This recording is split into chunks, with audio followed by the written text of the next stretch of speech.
Welcome back to Expresso program में बात करेंगे मौसम के हवाले से। तो पंजाब की फिजाओं में धुंध का राज बरकरार है। महकमे मौसमियात के मुताबिक अमूमन फरवरी के आखिर मार्च में बारिशें होती है, मगर इस बार जो हमने फॉग देखी उसका मेजर जो रीजन है वो बारिशों का ना होना है और इम्कान ये है कि धुंध का ये सिलसिला मार्च में भी जारी रहेगा। आलूदगी के बायस गुज़िश्ता रोज बात की जाए तो लाहौर दुनिया का सबसे आलूदा तरीन शहर रहा। जहाँ बात की जाए एयर क्वालिटी इंडेक्स की तो 321 रही। एयर क्वालिटी इंडेक्स का कहना है कि 201 से 300 दर्जे तक जो होता है आलूदगी इंतहाई मुजरे सेहत होती है, जबकि 301 से ज्यादा खतरनाक आलूदगी को जाहिर करता है। और माशाल्लाह हम तो 321 पे हैं। इस धुंध की वजह से जो सांस की बीमारियां हैं उनमें खतरनाक हद तक इजाफा हो रहा है।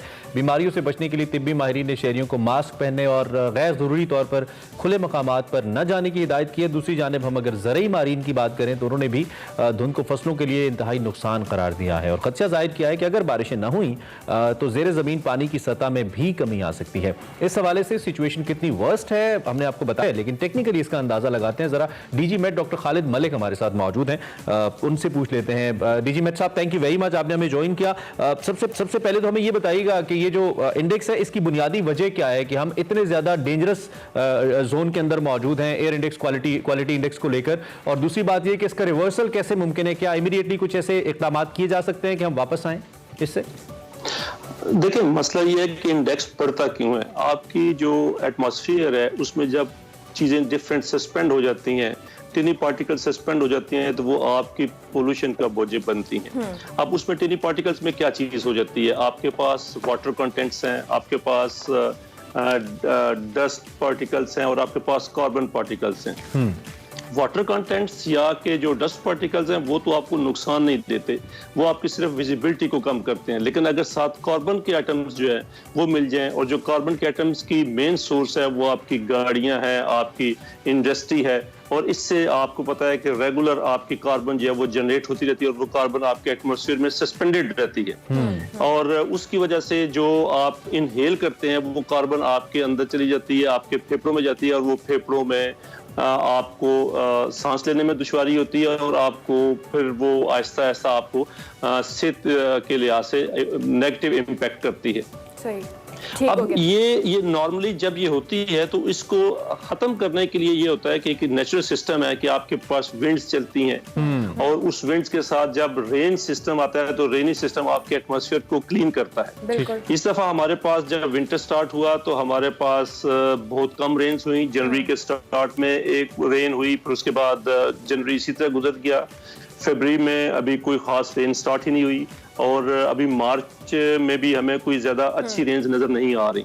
तो इन सब को अगर हम इकट्ठा करें तो हमें ये लग रहा है कि ये जो पोजीशन है, जो वर्स्ट पोजीशन है, ये मजीद वर्स होगी और इसी तरह चलती रहेगी, और ये आपके इंडेक्स को मजीद डिस्टर्ब करेगी। और ये धुंध का जो सिलसिला आप कह रहे हैं, ये अगर मार्च के अंत है और एयर क्वालिटी इंडेक्स मजीद वर्स्ट होता है। पहले भी हम देखते रहे हैं कि लाहौर और कराची की बात करें, आलूदा तरीन शहर रहते हैं, कभी लाहौर नंबर 1 पे होता है, कभी कराची। तो क्या ये इससे जो फसलें हैं ओवरऑल उनको भी नुकसान होगा और बीमारियों का कितना खदशा हो सकता है? देखिए, ये डेफिनेट बिल्कुल आप सही कह रहे हैं कि इससे सिर्फ एक सेहत के लिए मुज़र नहीं है, ये एग्रीकल्चर के लिए भी मुज़र है और हर एक चीज़ के लिए उसको मुज़र है, क्योंकि बेसिकली कार्बन के आइटम्स जो हैं वो हर एक चीज़ को लॉस नुकसान देते हैं और उसके लिए हमेशा उनकी जो प्रोडक्टिविटी है उस पर नेगेटिव इम्पैक्ट डालते हैं। लेकिन जो अभी फिलहाल आपको धुंध का सिलसिला चल रहा है, ये अभी वर्स्ट धुंध के सिलसिले 2-1 दिन और मजीद चलेगा। जैसे आज का दिन है, आज के दिन ये थोड़ा सा ईस्ट साइड पे है जिसकी वजह से मोटरवे इफेक्ट है, और ये कल जो है वो थोड़ा सा मोटरवे पे तो कम, लेकिन जो हमारे पास रावलपिंडी इस्लामाबाद से लेकर लाहौर की जीटी रोड है उसको ज्यादा इफेक्ट करेगा, और उस पे भी कल डेंस धुंध होगी। लेकिन 2 दिनों के बाद एक वेदर सिस्टम हमारे नॉर्दर्न एरिया से गुजर रहा है, और उस वेदर सिस्टम की वजह से ये धुंध जो है इसमें थोड़ी सी हद तक कमी वाक़ई हो जाएगी और फिर माहौल थोड़ा सा बेहतर होगा। लेकिन इसमें स्मोक में और फोग में डिफरेंशिएट कैसे करें? आम शहरी इससे परेशान रहते हैं क्योंकि धुंध अगर यूजुअली हो, जो मुझे पता है, आप काइंडली इसको करेक्ट कीजिएगा, कि वो आपकी सेहत के लिए उस तरह से नुकसानदेह नहीं है जैसे स्मोक है, लेकिन अक्सर हमें मालूम नहीं पड़ता, हम कंफ्यूज रहते हैं कि ये स्मोक है या फोग है। तो इसमें कोई इसको डिफरेंशिएट कैसे करें शहरी ताकि एहतियाती तदाबीर अपनाई जा सके?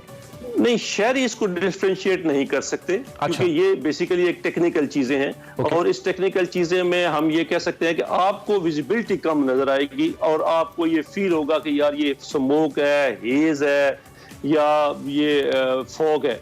आप उसको डिफरेंशिएट नहीं कर सकते। लेकिन जब इस टाइम में आपके पास कार्बन जनरेट ज्यादा हो रही हो और आपकी बारिश नहीं हो रही हो, तो वो ज्यादातर जो पॉसिबिलिटी होती है कि वो स्मोक में कंसिडर की जाती है। ठीक हो गया। तो इसका मतलब कि ये वेदर है, ये स्मॉग का है। बहुत शुक्रिया डॉक्टर खालिद मलिक साहब कि आप मौसम के हवाले से बता रहे थे। और शहरियों को एहतियात की जरूरत है, क्योंकि जब तक बारिशों का सिलसिला नहीं आता तब तक आपको इस धुंध के साथ, इस स्मॉग के साथ रहना और एहतियात करना। हमारी हम ऑटो पॉलिसी भी हमारी पता नहीं क्या है, डेली बेसिस पे हजारों नई गाड़ियां रजिस्टर हो रही हैं, सड़कें कम है, वसाइल कम है, गाड़ियां ज्यादा, और फिजा का हाल तो आपको पता ही। इस पे बात करते रहेंगे। हमें ब्रेक लेनी है और ब्रेक के बाद वापस आते हैं। कुछ और इंटरेस्टिंग है हमारे पास आपके लिए ब्रेक के बाद।